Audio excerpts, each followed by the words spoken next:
100 years ago, in what we like to think of as the good old days, people complain that life is just too fast. Work is too hard and relentless.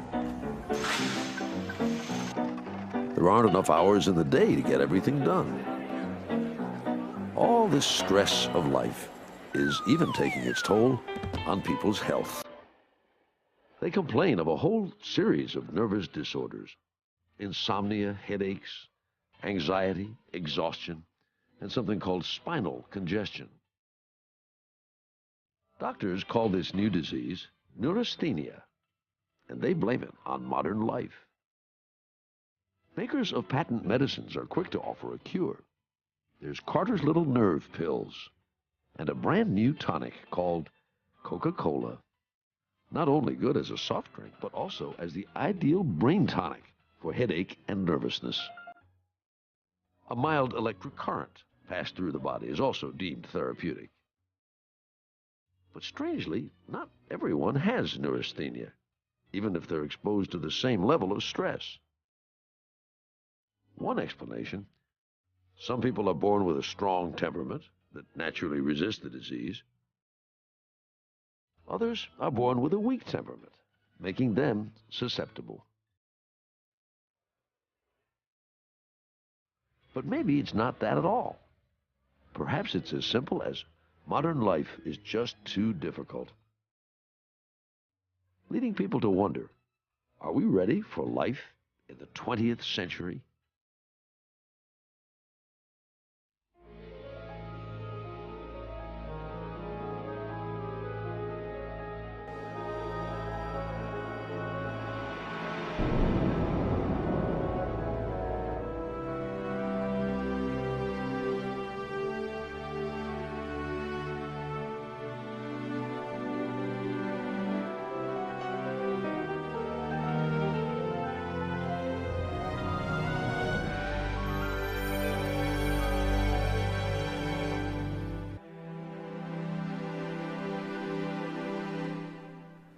In the middle of the 19th century, two brothers, Orson and Lorenzo Fowler, made and sold busts like this one. Supposedly, by reading this map of the head and face, you could evaluate someone's character and personality, and even predict his behavior. Here is where you would look to see if he had selfish sentiments. Over here is domestic propensities. This one, of course, is for intuitive reasoning and reflective faculties. Moral and religious sentiments, self-esteem, power of will. The system is called phrenology, and it is one of the more popular theories about human behavior at the time. Too bad it wasn't based on scientific evidence. Actually, it's only towards the end of the 19th century that scientists turned their gaze on human behavior. Traditionally the province of philosophers, poets, and charlatans. These scientists try to make the seemingly irrational rational. They try to sort out what in human behavior is fixed at birth and what is learned through experience. It is a journey that twists and turns throughout the century as they and we go in search of ourselves.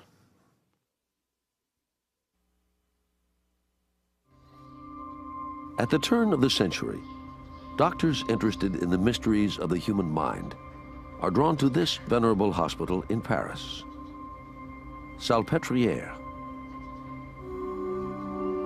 Built as an arsenal in the 16th century, Salpêtrière is anything but an ordinary hospital.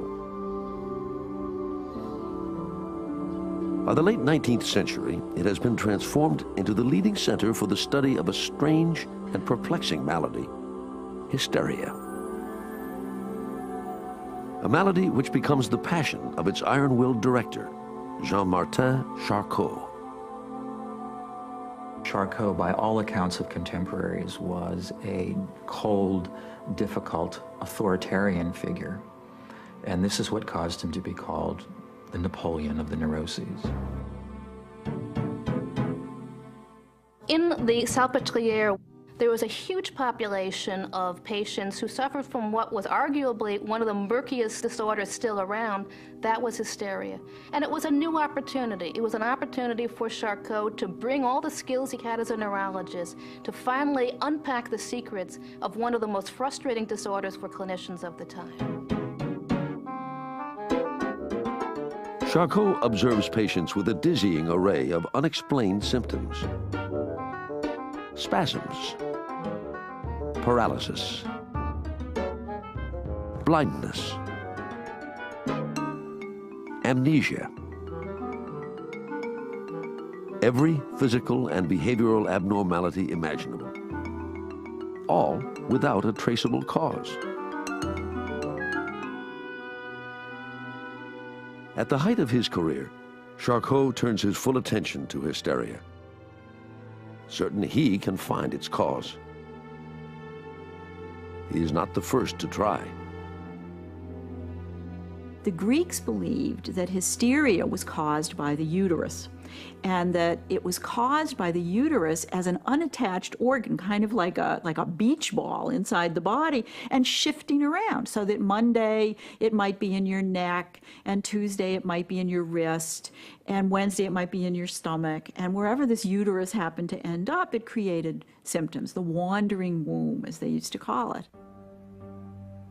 Centuries later, when Charcot received his medical training, hysteria is still tied to female sexuality. The belief that a woman's constitution makes her especially vulnerable is widely held. After all, remarks one of Charcot's colleagues, how could men have hysteria? They have no uterus. Many doctors at the time, in fact, believed that hysteria wasn't a real disease at all. Hysteria they dismissed as artificial or simulating behavior, or perhaps when it appeared in female patients as a form of sexual promiscuity that was therefore contemptible on moral grounds. Charcot, however, argued throughout the course of his career that hysteria, in fact, was a subject of legitimate scientific study. Hysteria cannot be a woman's disease because men suffer too. Charcot believes instead that a brain disease causes hysteria, and that only certain people succumb to it, those from tainted stock.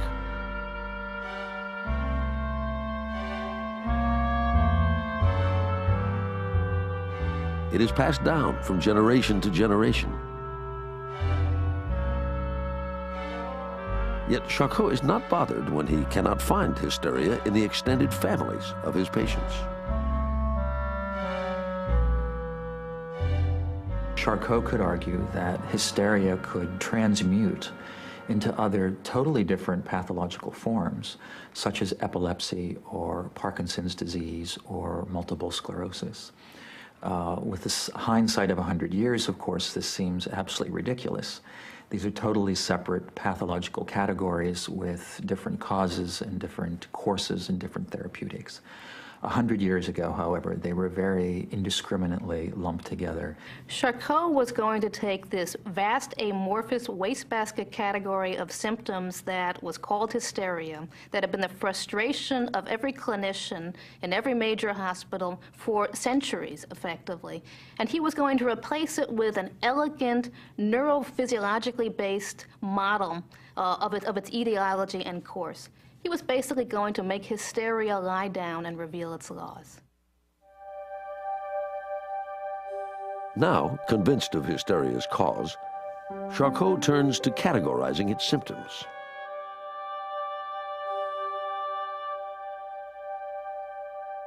He sketches every movement of his patients in vivid detail.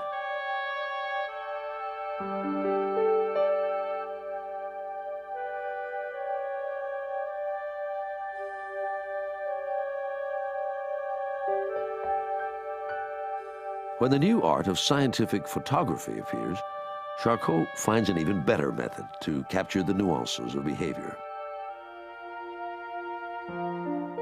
He hires a photographer to work full-time at Salpêtrière. Charcot was a visuel. He loved to see things with his eye and see them in such a way that he could then study them exactly. And photography enabled you to stop time. That is, it enabled you to take a symptom, stop it, isolate it, and then to look at it in detail. Charcot declares the camera does not lie. It would become as crucial to his study of hysteria as the microscope is for biologists. Augustine was one of Charcot's favorite patients. She was his supermodel. Augustine was young, she was pretty, she was very well developed. He points all of this out in his books, and she responded well to the camera.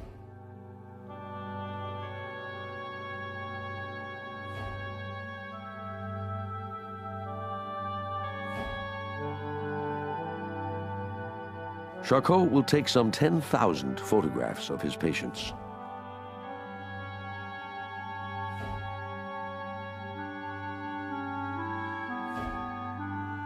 Searching for a pattern in the panoply of symptoms.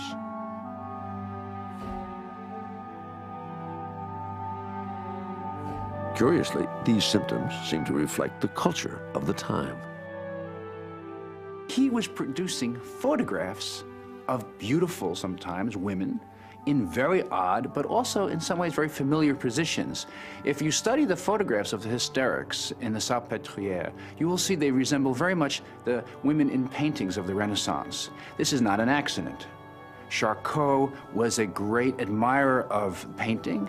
He saw himself as a man who was cultivated, artistic, learned, and he wanted his own work to intersect with French culture generally, and it did. Intellectuals and the public alike take great interest in Charcot's scientific endeavor. He becomes a celebrity himself on the streets of Paris and beyond. Renowned for his theatrical flair, he attracts a wide audience every Tuesday when he offers a lecture demonstration for doctors who come from around the world to see the proclaimed prince of science. Patients would be brought in, sometimes patients he had never seen before, and he would diagnose them. And sometimes patients came in he had treated before, and they would be hypnotized, and Charcot would instruct them to have hysterical seizures. And he would explain what was going on to the audience. So it became the hottest ticket in Paris. Everybody went. Everybody who was in the medical world had to go, but novelists went, journalists went, painters went. Everyone who was anyone in late 19th century Paris had to go. One member of the audience captivated by Charcot is a young doctor from Vienna who is just embarking on his own clinical career. Sigmund Freud. Freud has been trained in neurology at the best European laboratories, studying the brains of eels, fish, and eventually humans. But in time, Freud turns away from his microscope. He did all the traditional things that people who were going to go into biological science would do at that time, and he was trying to apply the thinking that he was doing to issues of behavioral abnormalities, disturbances that he saw in people that he was working with. And he was very frustrated that although he could study the brain and try to look at its anatomy, he just didn't see any way that that work could be directly applicable to the clinical problems that he was concerned with. While studying with Charcot in Paris, Freud becomes fascinated by the patients at Salpêtrière. But the brain lesion theory of his French mentor does not make sense. Patients with paralyzed hands can still move their arms. Those with paralyzed feet can still move their legs. Movements that would be completely impossible if their paralysis were truly caused by a brain disorder. The symptoms of hysteria didn't follow biological logic. It followed a kind of folk logic. It followed a kind of a layman's sense of how paralysis probably should happen.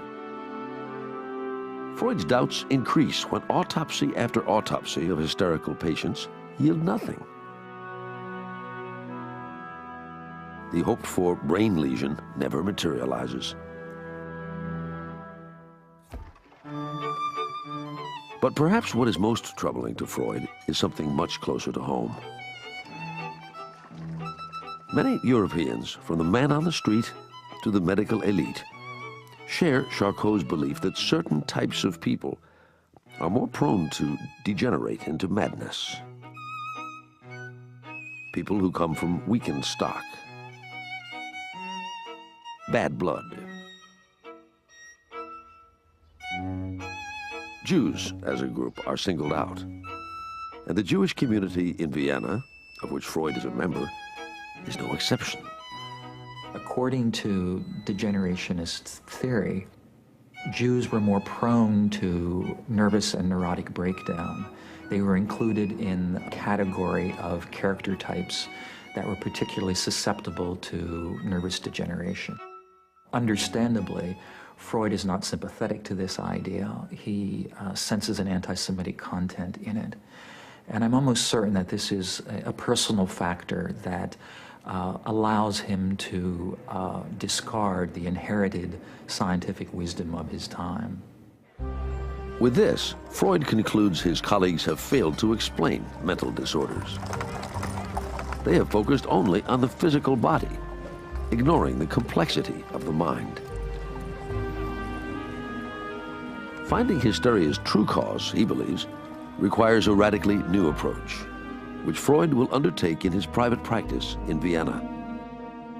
In the process, he will seek not only to explain hysteria, but also present this century's first distinctly psychological theory of human behavior. His first clue comes from fellow neurologist Joseph Breuer and Breuer's patient Bertha Pappenheim, referred to as Anna O. Pappenheim, as a very young woman, had searched out Joseph Breuer and presented to Breuer an extraordinary idiosyncratic series of symptoms. She was having difficulty sleeping. She was suffering from nightmares. It was impossible for her to drink water. And in the more severe stages of her disorder, she had lost the ability to speak her native German. Breuer deals with her case over a period of months and years, and later tells the story of Anna O to a young Sigmund Freud. Through hypnosis, Breuer coaxed Anna O to remember when her symptoms first appeared, to a time when her father became gravely ill. Once she remembered this traumatic episode and talked openly about it, her symptoms vanished. This becomes known as the talking cure. Freud never actually meets Anna O, but what impresses him most is the particularity of her symptoms and their link to a personal trauma.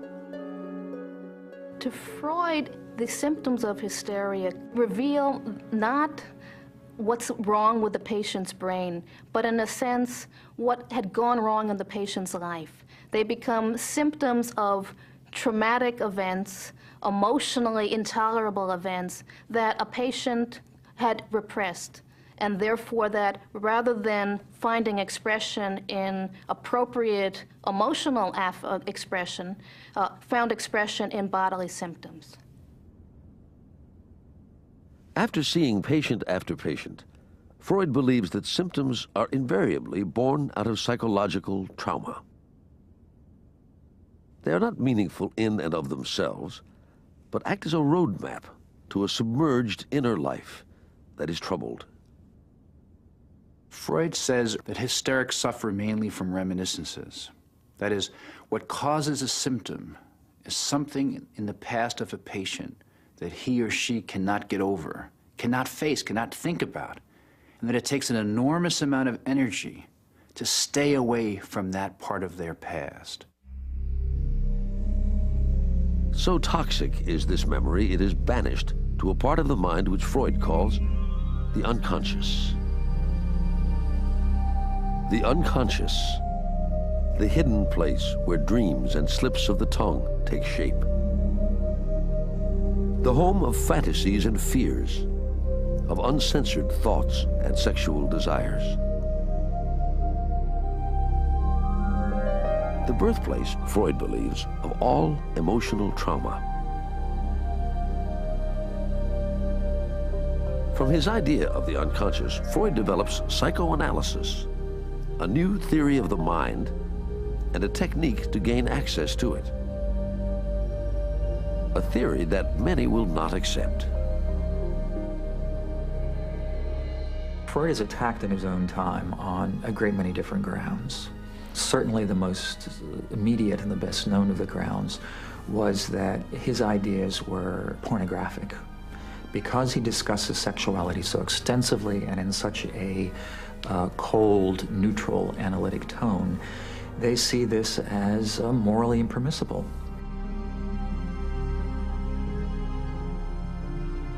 Freud is also attacked for other reasons.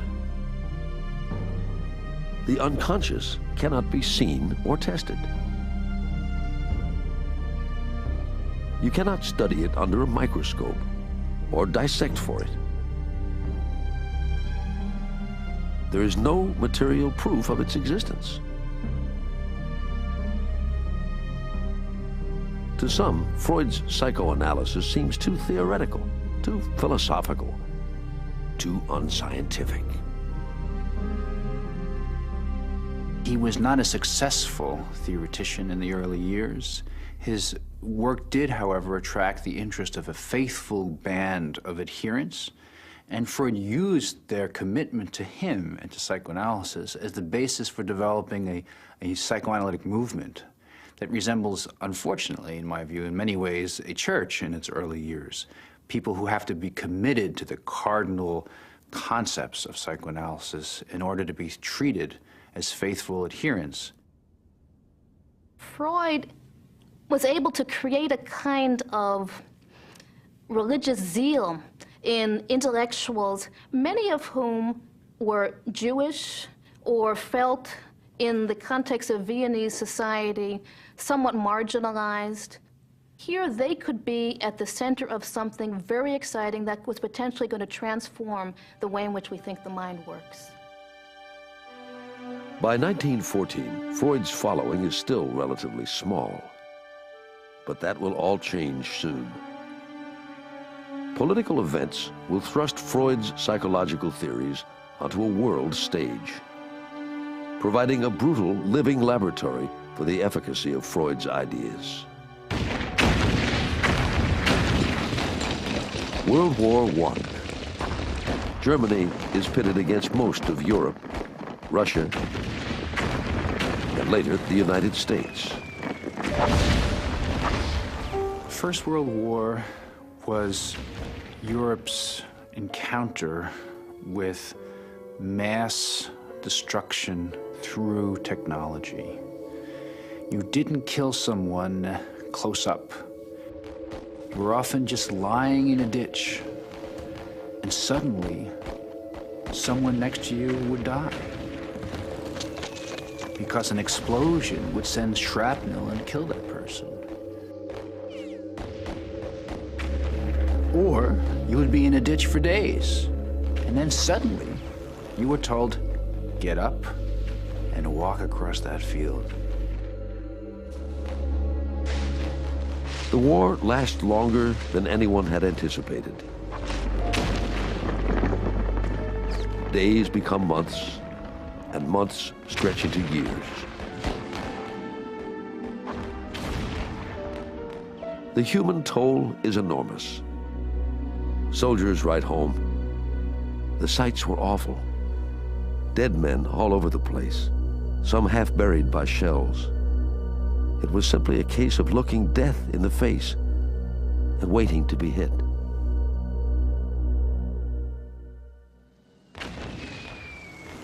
Early in the war, an English psychologist named Charles Myers, based at the front, reports seeing soldiers come out of their trenches with mysterious symptoms.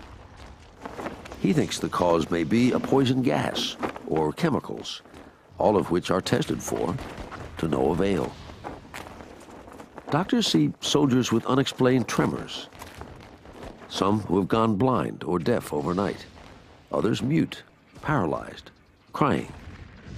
Myers speculates that these behaviors are somehow related to exploding shells on the front. So he calls it shell shock. But then soldiers who have yet to see combat appear with similar symptoms. Shell shock, in many ways, resembled the symptoms of hysteria. That was very embarrassing. Hysteria was something that happened to women. Even though the 19th century saw theories that showed that men could be hysterics too, the crumbling of the psyche was thought to be something that women were prone to. This was sexist or even misogynistic science.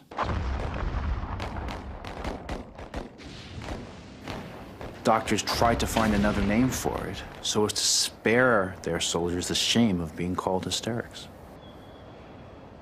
They absolutely couldn't believe that men could be hysterical. And when they began to see the symptoms in men, all the doctors said, this looks like hysteria.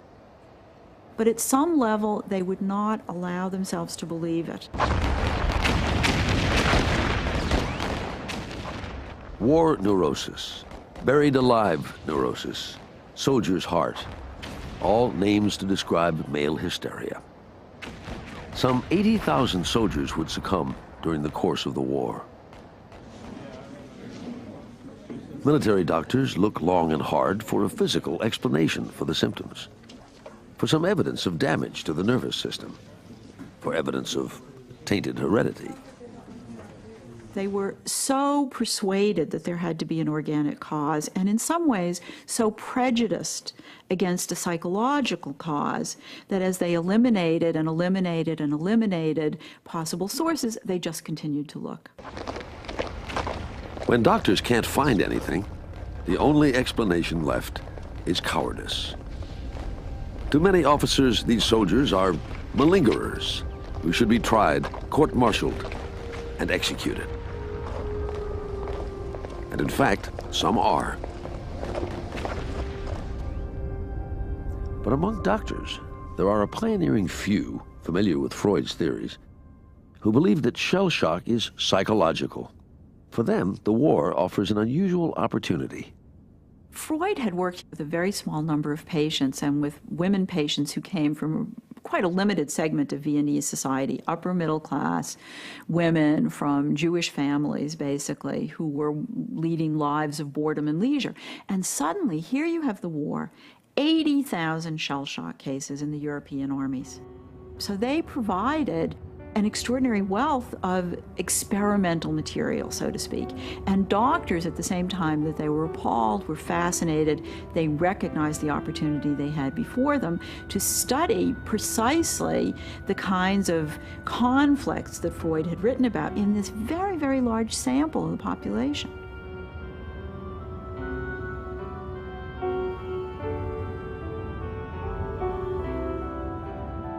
We might be able to understand what was happening psychologically to these young men in the trenches that were causing them to develop these symptoms.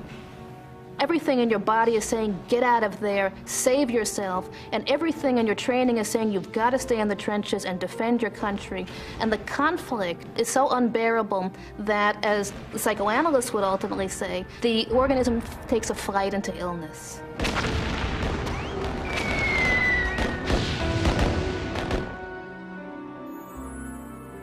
Shell shock is the body language of powerlessness.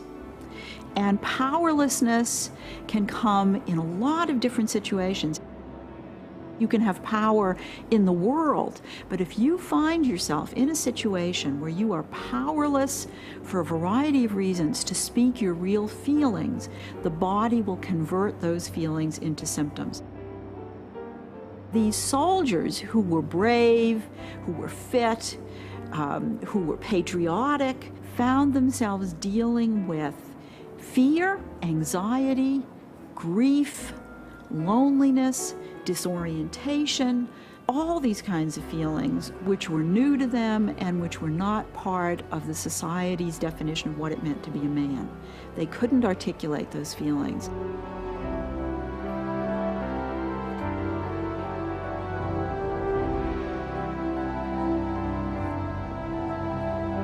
Doctors try any method from crude forms of electric shock to talking therapy to restore the soldier to fighting shape and back to the front.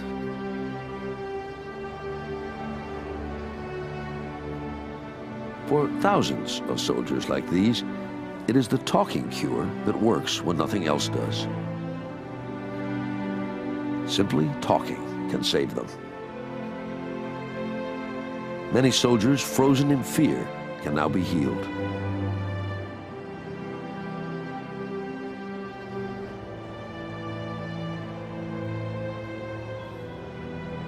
Soldiers immobilized by memories can now move on.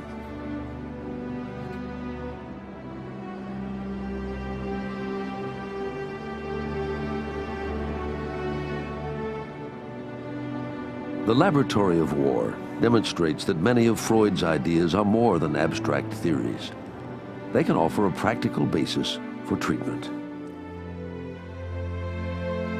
His notion of the unconscious will dominate ideas about the hidden sources of human behavior for decades to come.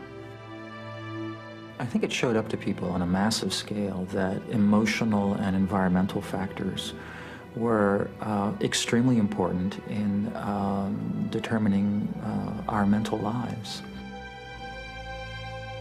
It's as an experience of the war that psychology and psychiatry now cease being simply medical specialties applied to a very tiny number of people, but a way to understand, in general, ourselves, our minds, and our world.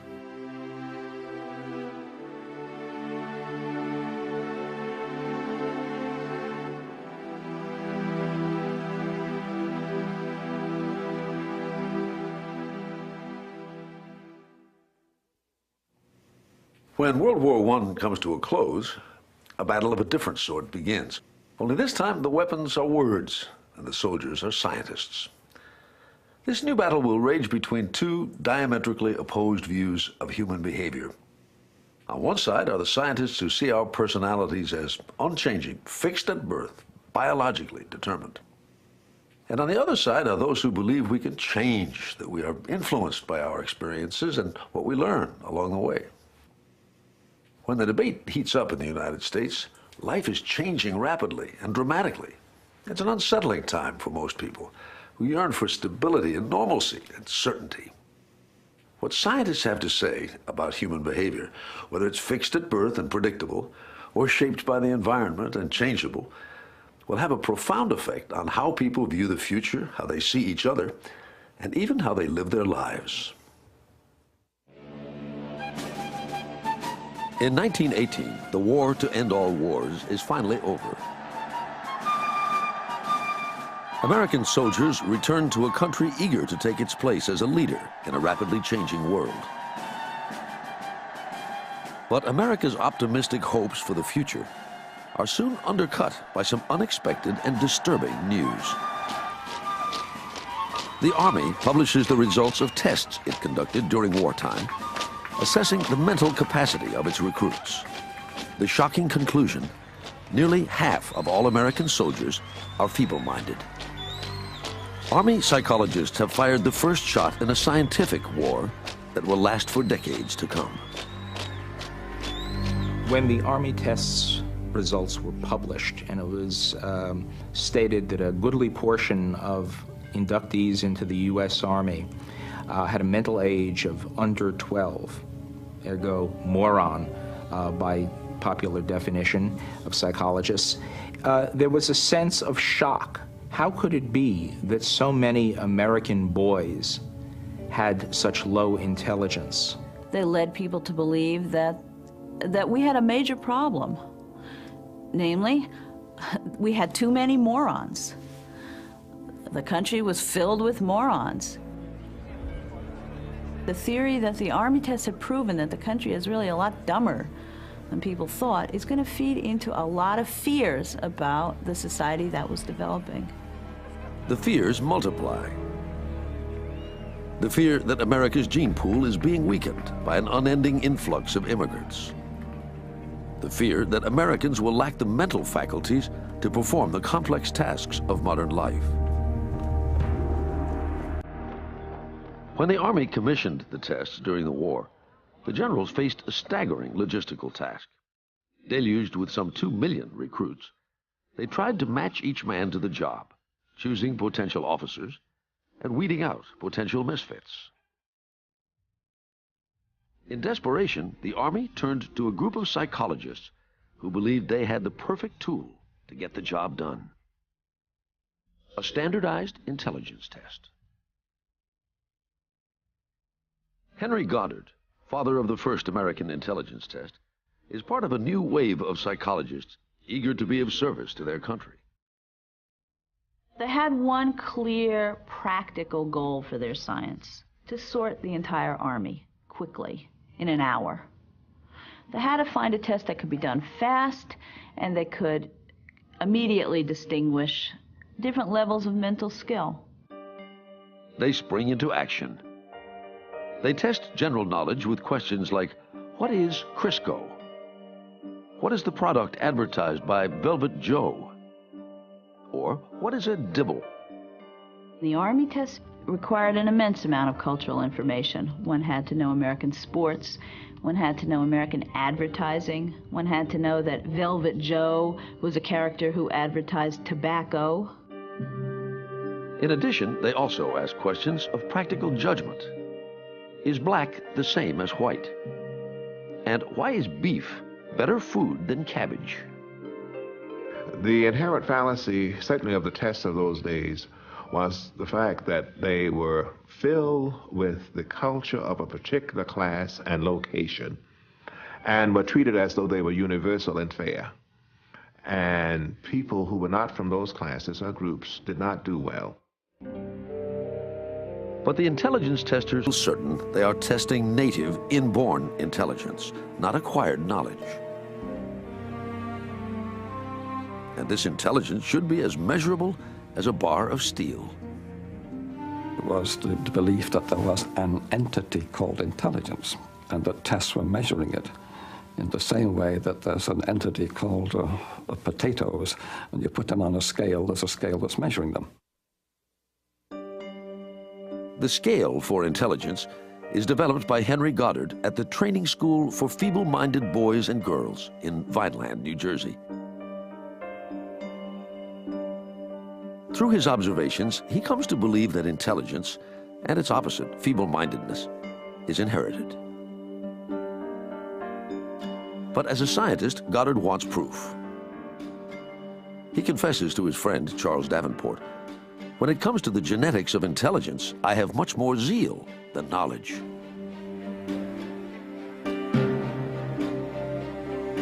Charles Davenport is a pioneer in the blossoming field of genetics. He too believes that behaviors, like intelligence, can be passed down from one generation to the next.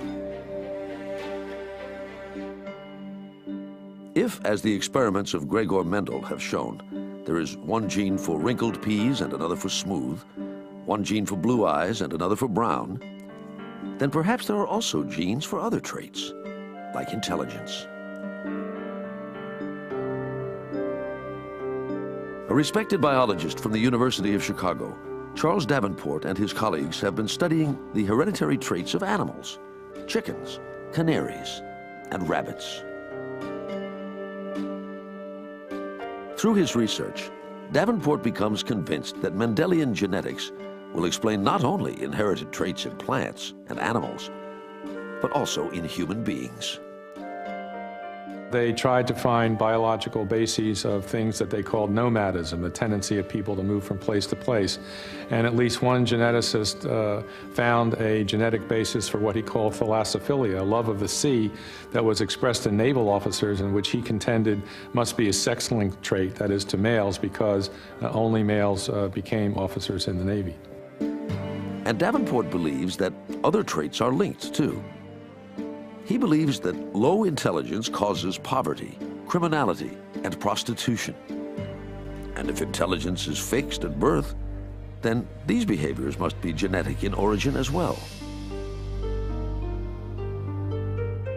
The traits were believed to be unchangeable, we had, as a matter of fact, the phrase, the leopard cannot change his spots, therefore people cannot change what was given to them by nature.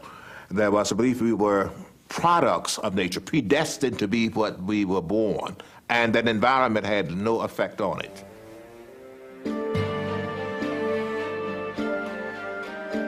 Davenport's ideas catch fire among those looking for scientific ways to improve society. He recruits graduates of Vassar and Harvard, eager to join him on the vanguard of genetic research. He persuades the Carnegie Institution of Washington to fund a new research station in Cold Spring Harbor, New York. All for the promotion of eugenics, a movement to improve the quality of the human race by selective breeding.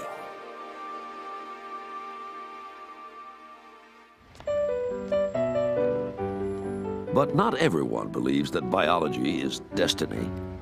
For many scientists, it's your experiences in life that count. Your upbringing, your education, your environment. Chief among these scientists is psychologist John Watson, who offers a theory that is the mirror opposite of eugenics. This was the heyday of hereditarians and geneticists who said that human beings were constrained by their genetic inheritance. And Watson was saying that this is baloney, that human beings were shaped solely by their environment.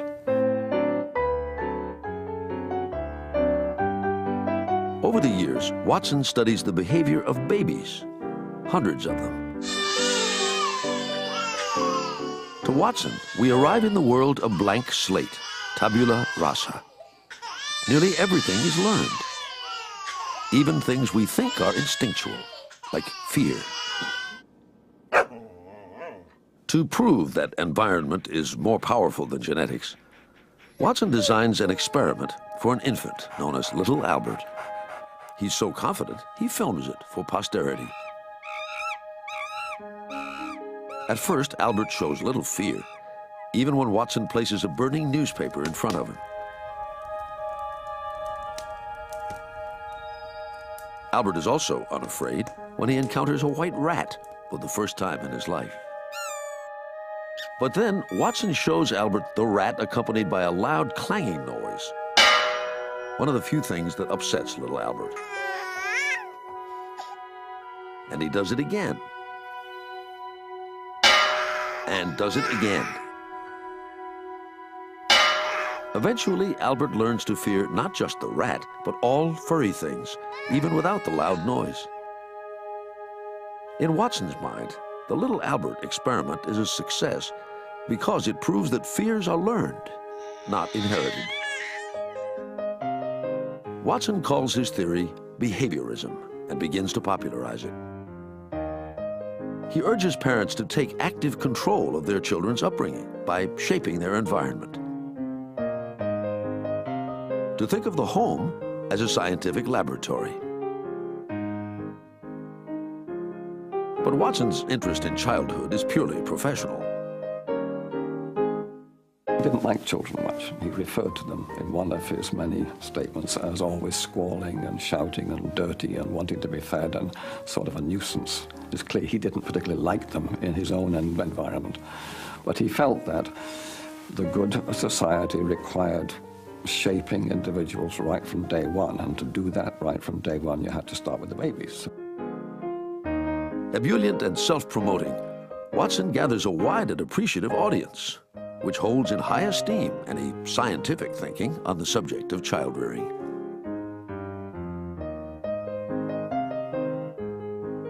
Science was increasingly important in the popular mindset. If science said something, if scientists tested, if scientists experimented, well, then it must be so. But the appeal of behaviorism runs deeper. Its egalitarian philosophy and outlook seems to reflect the very spirit of democracy. Watson was the voice of the American dream. And the American dream was that this is the land of opportunity. You can become what you would like to be, even if you're not there yet. And at least if you don't do it in your lifetime, this is the land in which your children can do it. The American dream of opportunity draws millions of immigrants. They come by the shipload to fill the jobs of a rapidly expanding economy, to seek a better life. But the arrival of new immigrants increases all kinds of fears.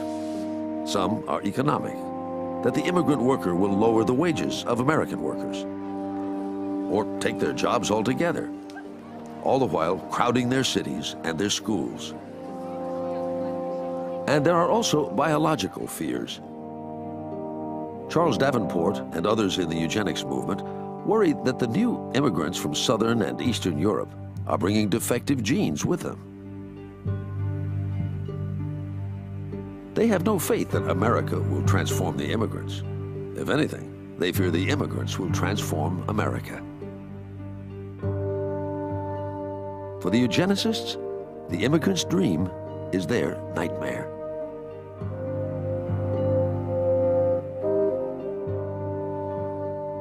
If these newcomers who came off the ships, who seemed so short, so misshapen compared to rugged American individuals, intermarried and bred in this country, there was a fear that they would actually weaken the race, as it was called. Indeed, some spoke of race suicide, that immigration could lead to Americans actually annihilating their own rugged, robust, pioneering breed. And the idea was that many of them were defective, and that the American population was quickly filling up with defectives. The notion was that America had become the asylum of the world.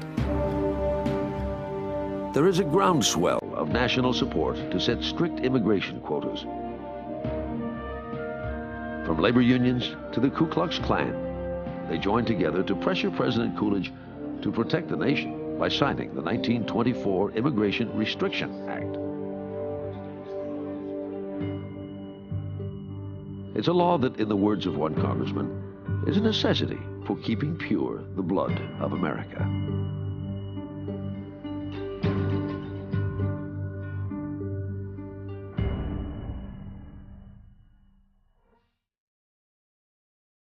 For the eugenics movement, the Immigration Act is a great victory. A national campaign is underway to spread the eugenic vision to local communities. State fairs are a favorite place to educate the public. What better opportunity to talk about breeding than at a livestock competition? If you could control breeding, you could control the evolution, the fate of a society. You could breed for intelligence. You could breed for justice. You could breed for good moral sense. You could breed for physical appearance. It had a wide appeal to people across a broad political spectrum. It meant that man might finally be able to control his future. That man might control the process of birth. That man might eliminate birth defects. That man might actually breed a better human being. Along with the usual competitions, best livestock, best crops, and best homemade goods, there's also the best human stock competition.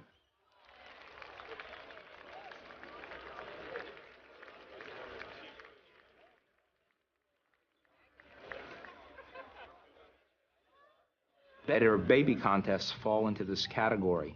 Babies were examined and weighed and measured to determine who was the most robust. There are even fitter families competitions.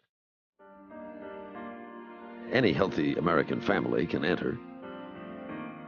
All you need is to take a medical exam, an intelligence test, and supply a complete eugenic history.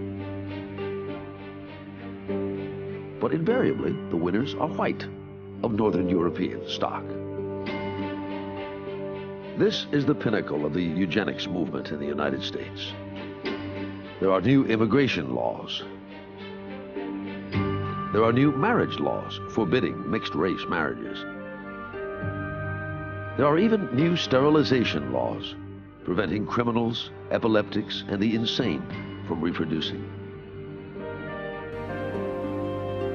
Laws, all designed to protect the gene pool. All widely acclaimed by eugenicists for what they consider biological wisdom.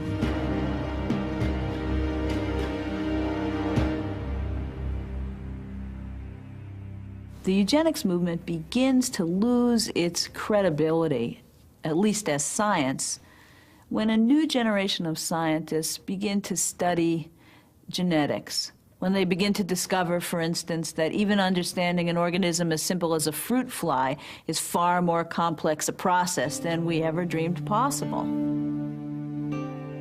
In laboratories like this one at the University of Texas, scientists are studying the inheritance patterns of fruit flies.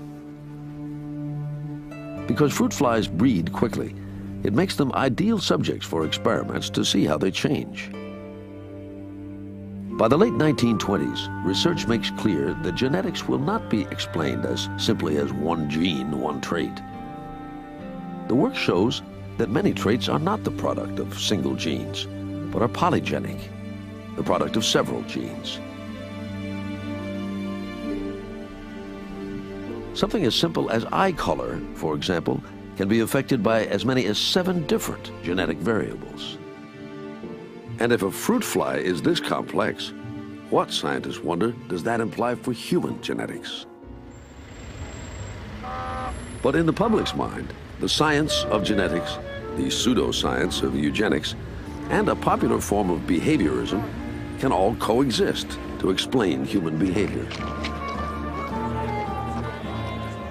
On a sheer practical level, behaviorism, for example, has become far more pervasive than hardly anyone realizes.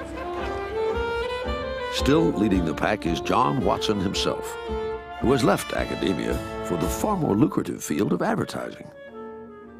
It's the perfect home for his belief that behavior isn't fixed at all, but is shaped by outside forces.